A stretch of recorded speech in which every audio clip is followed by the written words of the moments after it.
Welcome back to part 2 on this burnt up Ranger. So if you didn't see the first video, this Ranger caught fire and we're gonna see if we can fix it. So we've got some parts in now, and I think it's time to see if we can get this thing running again, hopefully. In the first video, we basically disassembled this and got this down to all the parts that were gonna get replaced. So I've got everything on hand now, so we're gonna start tackling this. So I think first step though is I'm gonna power wash this thing out. So we're gonna drag this thing outside, blow off the rest of these pine needles and stuff, and then probably the first step will be attacking this wiring harness.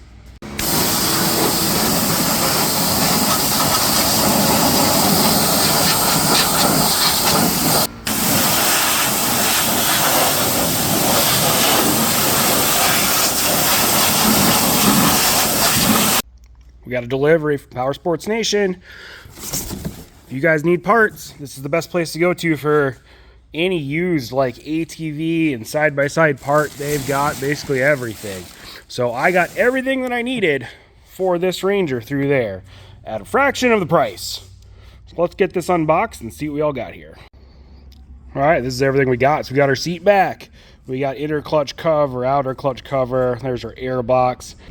This is our intake tube going to the air box. That's the intake boot there. We got a new spark plug wire, clutch cover, ducts, inlet and outlet, and we got a complete wiring harness. So this wiring harness, really my goal is to pretty much cut it essentially, and then just use the back half of this and we'll splice that together. And so I think we're probably gonna start on the wiring harness first. We've got this power washed and cleaned off, and I've pulled the wiring harness, basically unhooked it from all my connectors, pulled it out up here. So this is the plan. So basically from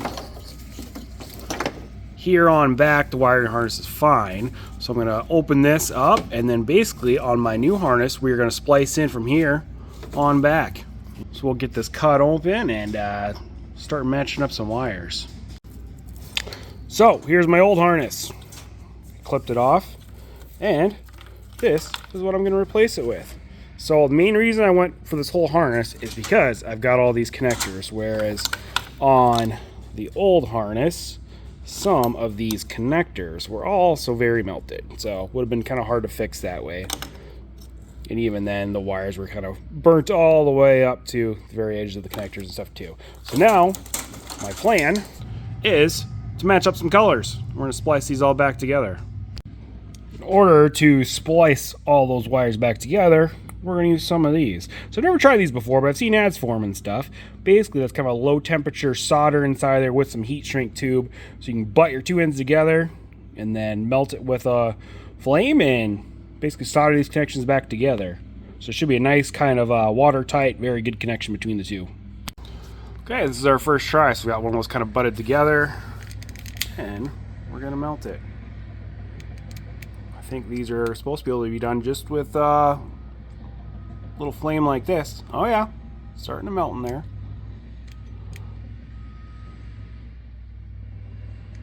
Cool.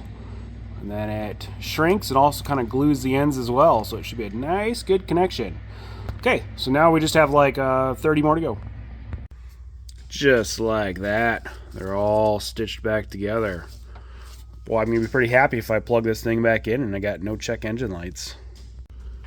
Next thing I'm going to do here is pull off the rest of my intake side of stuff. So the air box, the throttle body, this intake manifold. I'm going to pull off this fuel rail. We're going to clean this out. That should all still be usable. So we'll get this stuff yanked off and then start putting the new ones back on. All right, we've got that air box and everything else removed. That's sitting over here. So I'm going to reuse this throttle body on there. We'll have to reuse this sensor as well. This is my fuel injector, which that connector is just a little melted there.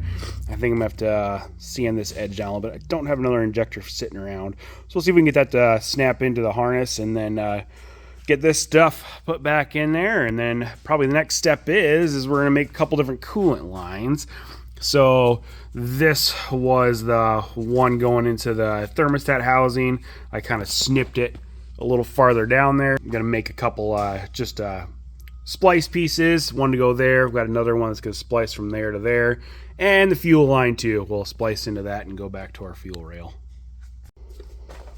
got our new air box and the new intake and everything ready to go back on. That guy's gonna drop right back down in there. We're making some pretty good progress on this thing. I just routed all the wiring harness stuff back in place and hooked everything back up there. Haven't done my coolant line stuff for the gas line yet. I did just hook up the battery back up as well.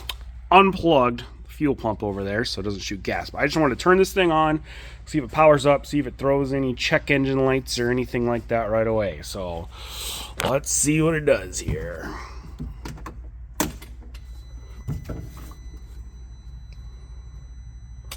Well, that's good. Nothing's showing up. Yeah, 895 miles on this thing. 200 hours. Let's see if it'll crank over. Perfect. Okay. I think we just need to hook up some coolant lines and some gas, and this thing will probably start up.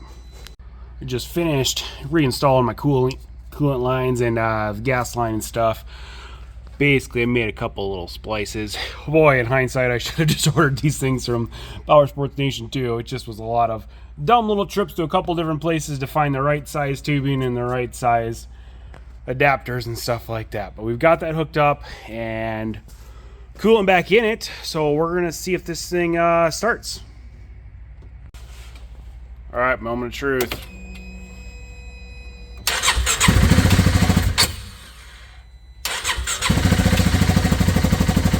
Oh, just like that. Run sounds good.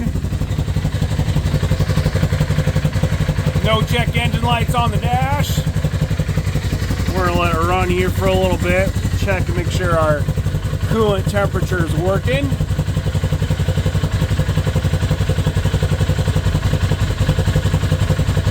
Going 73 right now.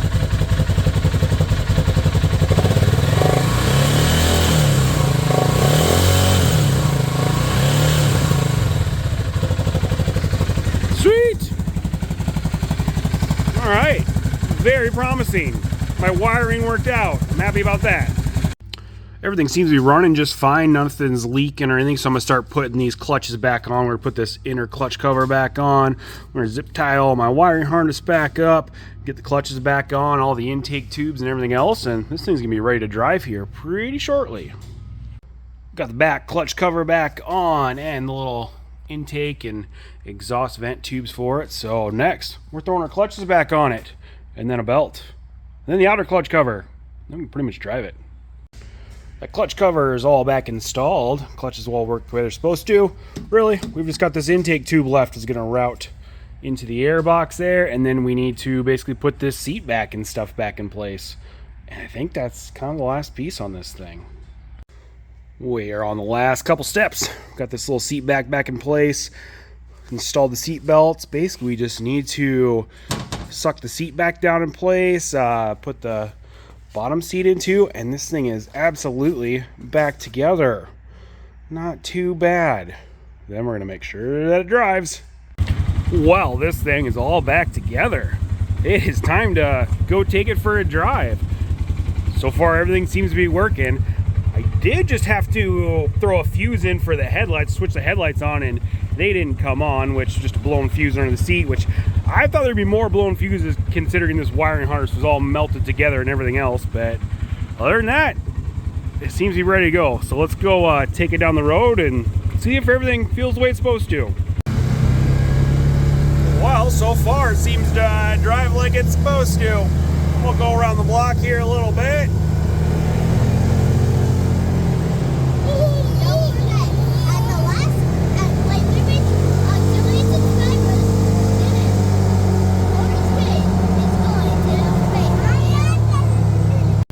Our temperature gauge seems to be working. We're climbing up there. Let's take it down the road here, and then we'll put it on tack for a second, and then we'll go do a little top speed and make sure this thing's revving up all the way and stuff.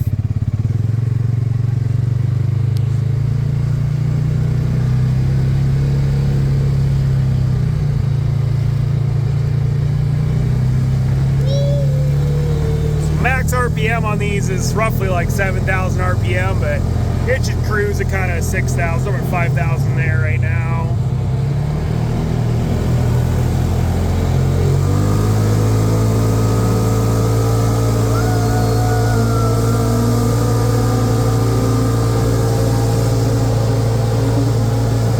Well, this thing feels like a brand new machine, which is awesome. Kind of proud of myself on this one, the way this whole thing was burnt down pretty good.